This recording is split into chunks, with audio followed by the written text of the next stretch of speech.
Capaz de afirmar que toda crise hoje é digital. Toda crise é digital. Ela passa pelo digital ou geralmente ela nasce no digital. Crise digital não combina com lentidão. Eu tenho que ser muito rápida, eu tenho que ter a autoconsciência de que se eu de fato faço a meia-culpa, eu estou podendo fazer uma ponte para reconstruir a confiança. Exato. Uma crise se transforma em global em 2 horas. E a média de tempo que as empresas demoram para se pronunciar é de 48 horas. Então, a governança, quando você tem uma empresa numa crise digital, é uma governança que está muito além dos muros dessa empresa. Sim. E está muito além dos stakeholders que eles eram mapeados antes. Então, não dá para a gente pensar numa governança de comunicação digital apenas no momento da crise. Porque naquele momento eu não vou conseguir identificar quais são esses subgrupos, sabe? A vacina mesmo, você não quer passar uma crise? Invista na prevenção. Faça um mapa de vulnerabilidade reputacional, jurídico, integrado. Veja quem são as melhores pessoas, como é que você capacita, como é que são as suas vulnerabilidades no ambiente digital. Sim. Né? Quem vai ser o comitê de crise se Qual acontecer alguma coisa? Quem vai tomar a decisão? Quais são os substitutos? Quem vai abrir o diálogo? Exato. Quais são os substitutos? Falando, o mundo é digital. E o mundo de hoje é um mundo de narrativa. Né? Essa palavra que virou a palavra da moda, mas tudo é narrativa. Então, se eu não ocupo espaço nesse mundo hiperconectado, alguém está ocupando esse espaço. E para eu me comunicar hoje, eu tenho que me comunicar de uma forma que todo mundo entenda. Eu não comunico só para um nicho. Então, a minha linguagem tem que ser universal.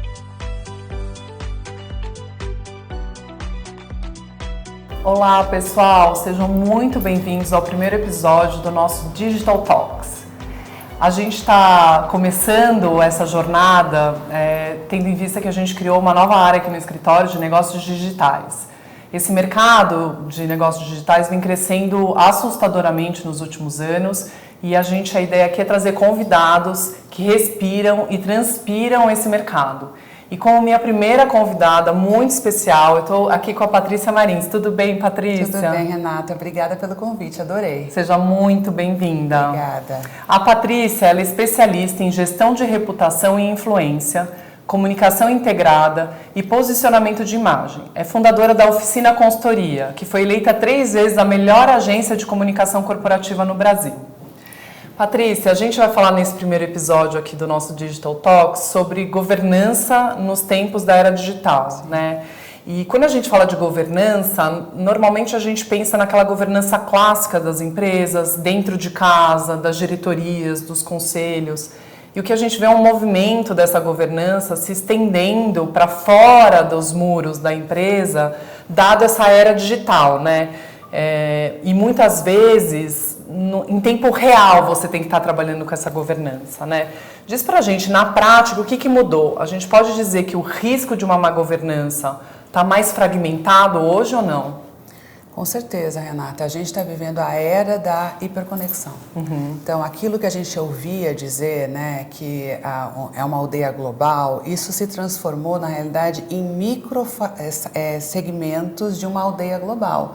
Porque você não tem apenas as geolocalizações, você tem as comunidades. As comunidades são mais fortes, muitas vezes, do que um canal oficial de um bairro, de uma cidade. Você tem uma comunidade de gestores públicos, uma comunidade de mães, uma comunidade de ativistas ambientais. E essas comunidades, elas se agregam por interesses, por valores e pelo senso de pertencimento. Então, a governança, quando você tem uma empresa numa crise digital, é uma governança que está muito além dos muros dessa empresa. E está muito além dos stakeholders que eles eram mapeados antes. Então, é a comunidade, é o governo. Esses stakeholders hoje, eles são pulverizados. Totalmente pulverizados. Então, não dá para a gente pensar numa governança de comunicação digital apenas no momento da crise. Porque naquele momento eu não vou conseguir identificar quais são esses subgrupos, sabe? Ótimo. E me explica o que caracteriza, e você vive isso e respira, a gente estava conversando aqui antes do podcast começar, você respira muito crise, né? Explica para mim o que caracteriza uma crise digital hoje e qual é o erro mais comum que você vê as empresas cometerem? Olha, eu diria, sou capaz de afirmar que toda crise hoje é digital. Toda crise é digital. Ela passa pelo digital ou geralmente ela nasce no digital.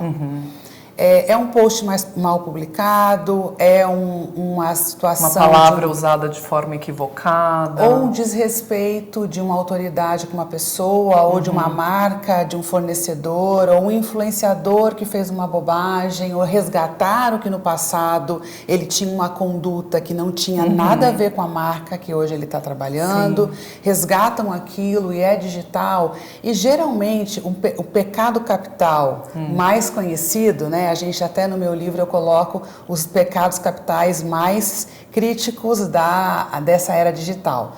Mas um deles, e é o mais, eu diria que nesse momento é o mais comum, é o se calar.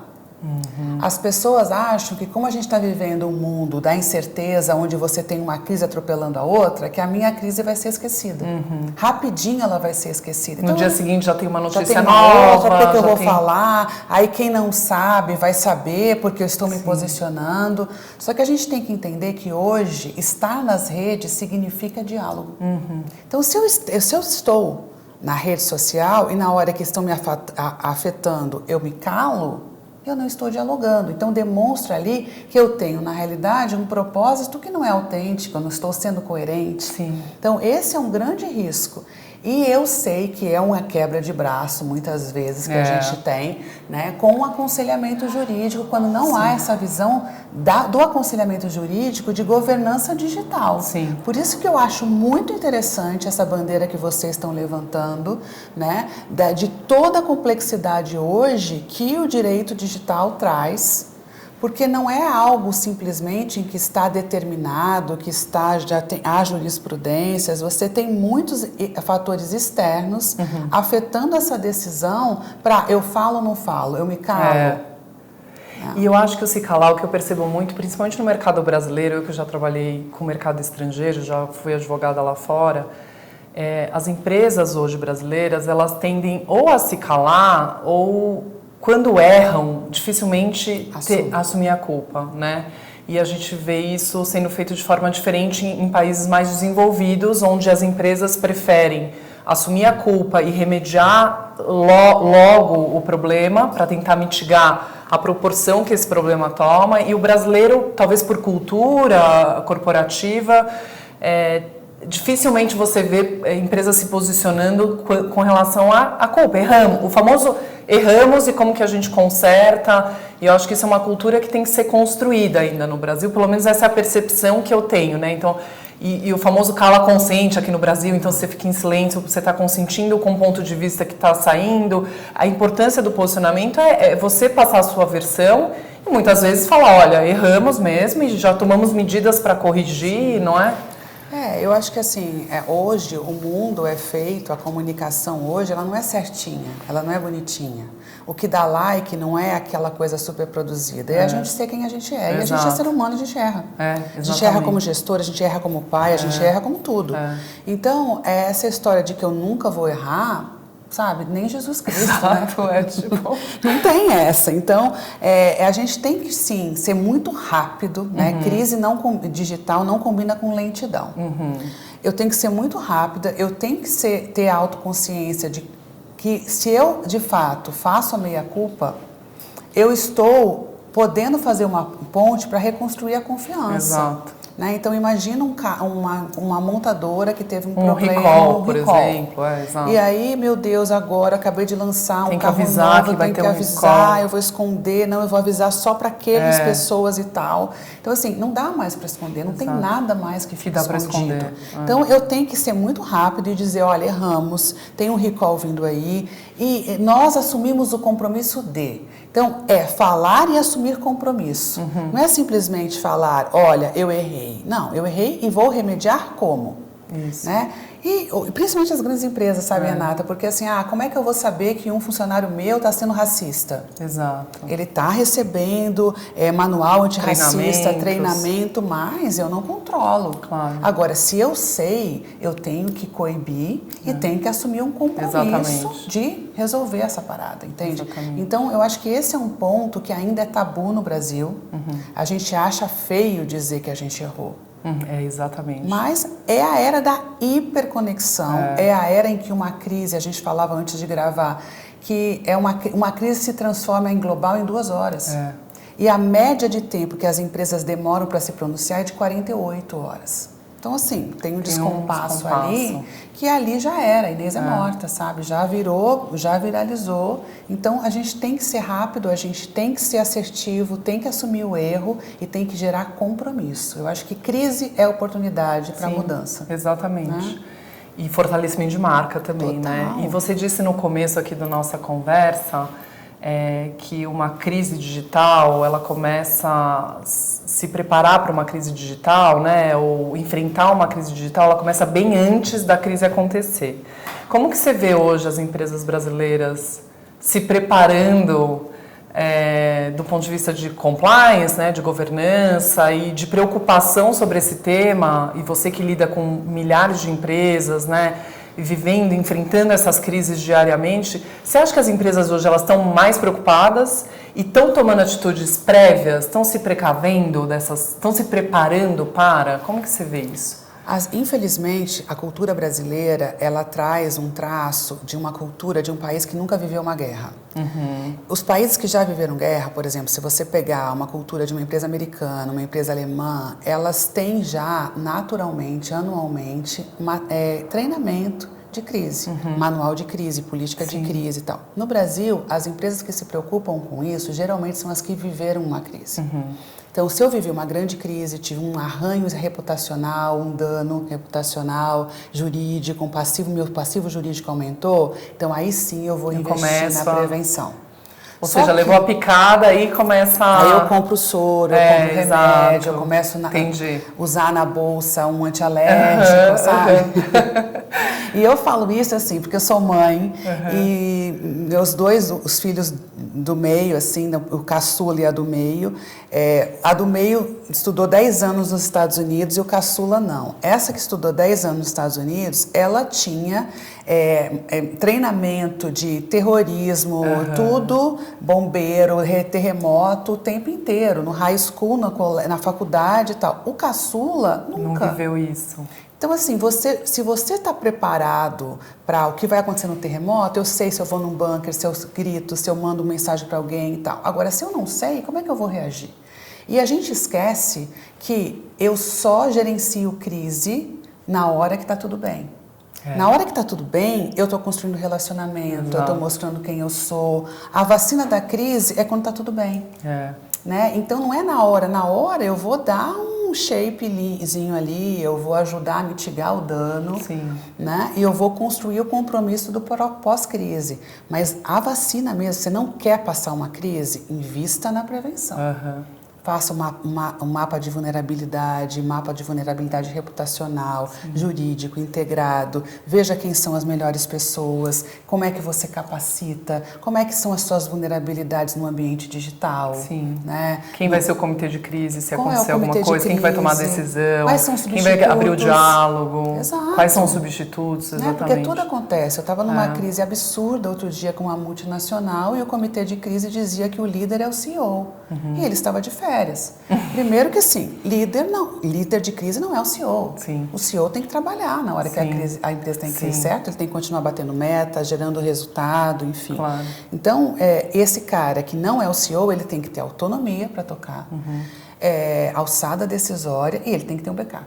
Tira férias, não é? Então, são essas nuances que só quem viveu uma crise pode, de fato, estabelecendo na hora que eu posso pensar, porque na hora que está todo mundo, um terrorista na sala, né, confiscar os meus dados. O ano passado foi um ano em que eu gerenciei muita crise cyber. Né? Então, de repente, a empresa tem um confisco de dados. E aí? O meu código de ética, de conduta, de compliance, permite que eu negocie com o sequestrador de dados? Exato. Se for uma multinacional, aí eu fico 3 dias para provar no conselho se é ético ou não ético. Se pode, não pode, já era, já espalhou a notícia. Entendeu? Então isso eu não faço na hora que eu tô com o gabinete de crise montado. Então tem todas essas nuances desse novo momento que a gente está vivendo, que é a prevenção que a gente tem que fazer num trabalho muito integrado entre compliance, jurídico e reputação. Sim, não, maravilhoso. E acho que pondo uma camada em cima dessa discussão, a gente está vivendo um mundo de AI, deepfakes,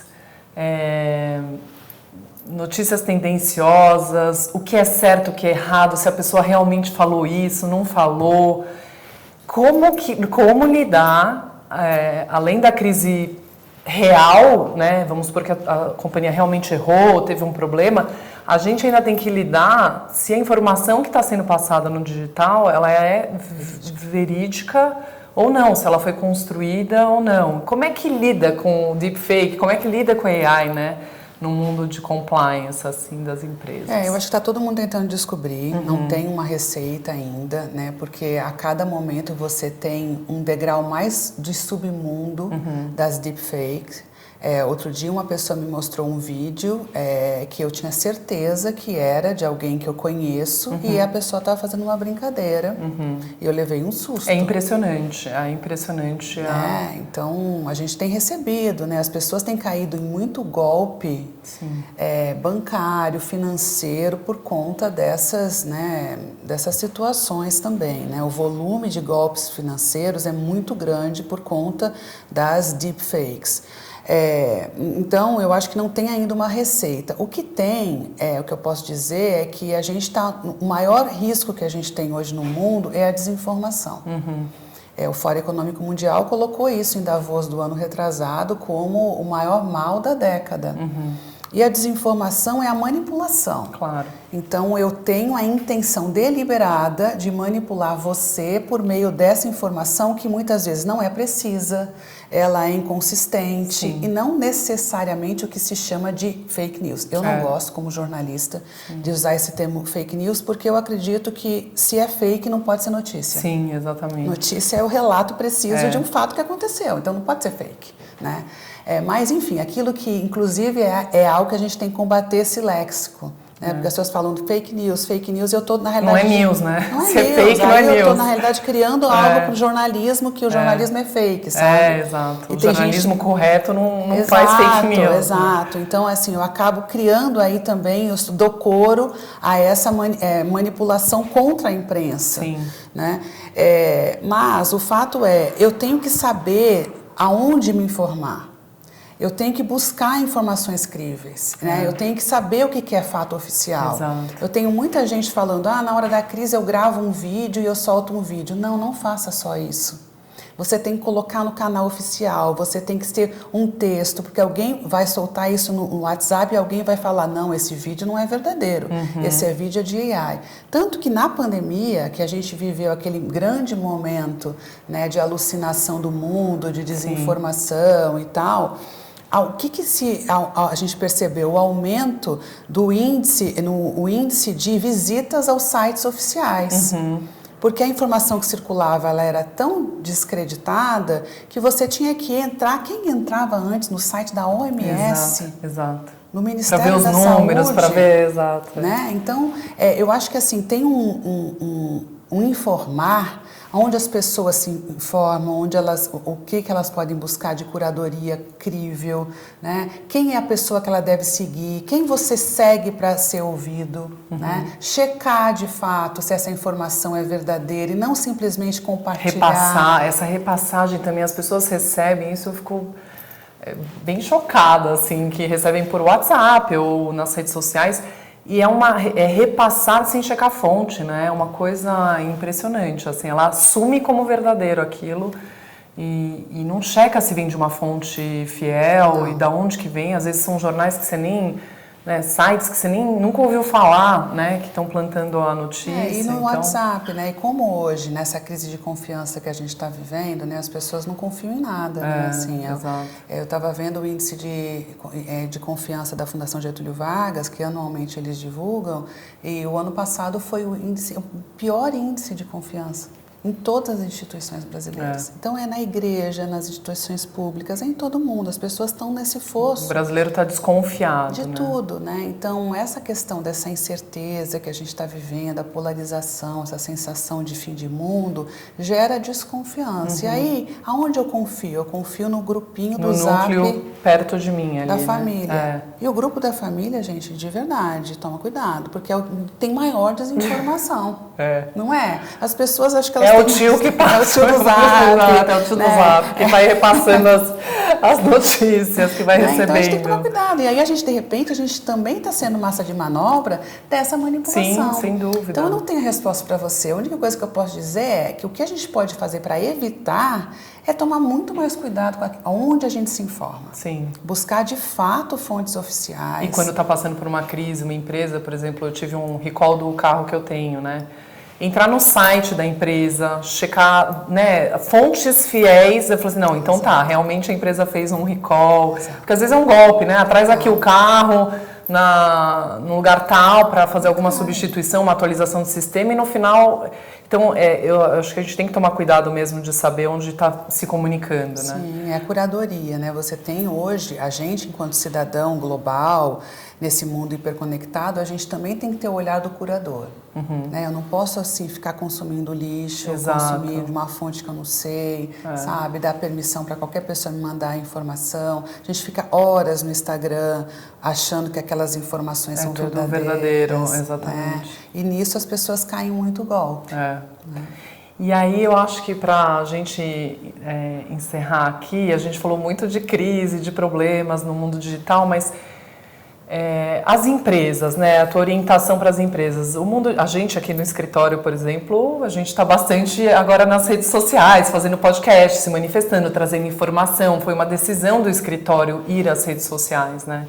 O que você acha? Acha que as empresas, e a gente está vendo muitas crises digitais acontecendo, né?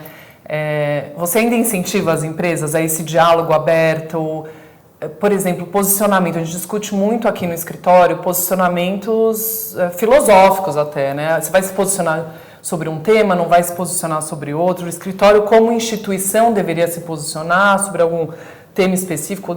No nosso caso, temas jurídicos, eventualmente, ou não se posiciona, só é informativo. Como que você orienta as empresas que são seus clientes, né, e que estão mais na economia real e menos digitalizadas? Porque quando uma empresa nasce no mundo digital, que a gente está vendo muitos negócios nascerem no mundo digital, é um pouco mais orgânico para elas se comunicarem no mundo digital.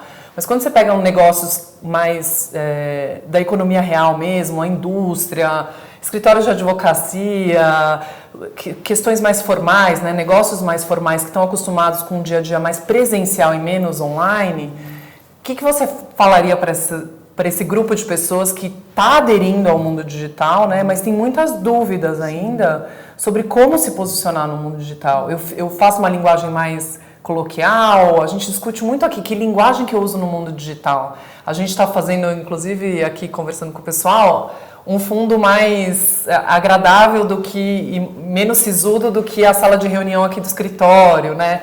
Então, como eu me comunico no mundo digital? Acho que para as empresas, acho que o recado final aí para você passar. Super pergunta, acho uma ótima pergunta e acho super louvável vocês estarem nessa trajetória, porque como a gente começou falando, o mundo é digital.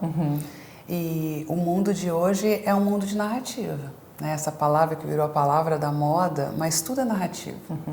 Então, se eu não ocupo espaço nesse mundo hiperconectado, alguém está ocupando esse espaço. E para eu me comunicar hoje, eu tenho que me comunicar de uma forma que todo mundo entenda. Eu não comunico só para um nicho. Então, a minha linguagem tem que ser universal. O que é linguagem universal no Brasil? Né? Onde você tem uma parcela da população analfabeta e onde o índice cognitivo, segundo pesquisas, é de em média de um adolescente de 13 anos. Eu não tenho como usar o juridiquês. Né? Inclusive, hoje, graças a Deus, existe uma medida provisória, uma regulamentação, não sei qual é o termo correto, mas desde o ano passado, em que as instituições públicas estão obrigadas a se adequar à simplificação da linguagem, justamente pela prestação de serviço. Então, eu entendo que todo escritório de advocacia tem um papel de letramento à sociedade. Sim. Do que é esse direito de acesso à defesa. Para isso tem que se comunicar de uma forma simples e não com juridiquês. Então toda vez que eu treino um magistrado, um ministro, enfim, eu falo, olha só, nada de juridiquês. Porque o grande problema hoje de um magistrado é ter o defensor ou o advogado do lado para simplesmente traduzir. Porque as pessoas olham para o lado e falam assim, e aí, doutor, ganhei ou perdi? Então, assim, não dá para a gente pensar que a gente vive numa sociedade digital. Sim. Hoje, o YouTube já passou há muito tempo a TV aberta. Sim. E eu vou chegar, de repente, com um monte de gente com terno e gravata falando um juridiquês que ninguém entende, data vênia, nada contra, tá? Sim. Sou filha de advogado, mãe e pai advogados, formado no Lago São Francisco, mas assim, eu preciso saber que as pessoas têm acesso, é direito das pessoas terem acesso. Sim. Então, existem fóruns onde, de fato, a gente pode demonstrar que a gente é erudito, mas não é quando eu quero me comunicar com todo mundo. Massa maior. Então, eu acho que tem... primeira questão é adequar a linguagem. A linguagem ela tem que ser acessível. Em segundo lugar, fazer teste, sabe, Renata? Tem formatos e formatos, N formatos. Toda hora a gente tem uma rede social diferente, né? Então, é um formato mais longo, menos longo. O que as pessoas gostam mais? Está aberta a escuta. Rede social é sala de debate. Eu tenho que ouvir. O que estão gostando? Como é que é? O que você gostaria? Funcionou, não funcionou? Funcionou. O que você gostaria de ouvir? Qual é a maior dúvida, né? Porque aí vocês carregam, e qualquer marca, a prestação de serviço. O que é o jornalismo hoje se não for a prestação de serviço? Então, uma marca que quer ser hub de conteúdo, porque é isso. Sim. Eu tenho que, de fato, dirigir não aquilo que me interessa. Mas aquilo que interessa à minha audiência, né? Então, eu dou o shape da narrativa a partir do interesse do outro. Sim. Então, eu acho que esse é o grande ponto para se pensar a partir daí em construir os conteúdos editoriais digitais. Né? Muito bom, Patrícia. Não podia pensar numa pessoa melhor para começar o nosso Digital Talks. Foi uma aula aqui para mim. Adorei o bate-papo. Espero que você volte mais vezes. Por favor, me convida que eu volto. Vamos trazer mais temas aqui. Espero que vocês tenham gostado, pessoal. Até a próxima. Tchau, tchau. Obrigada.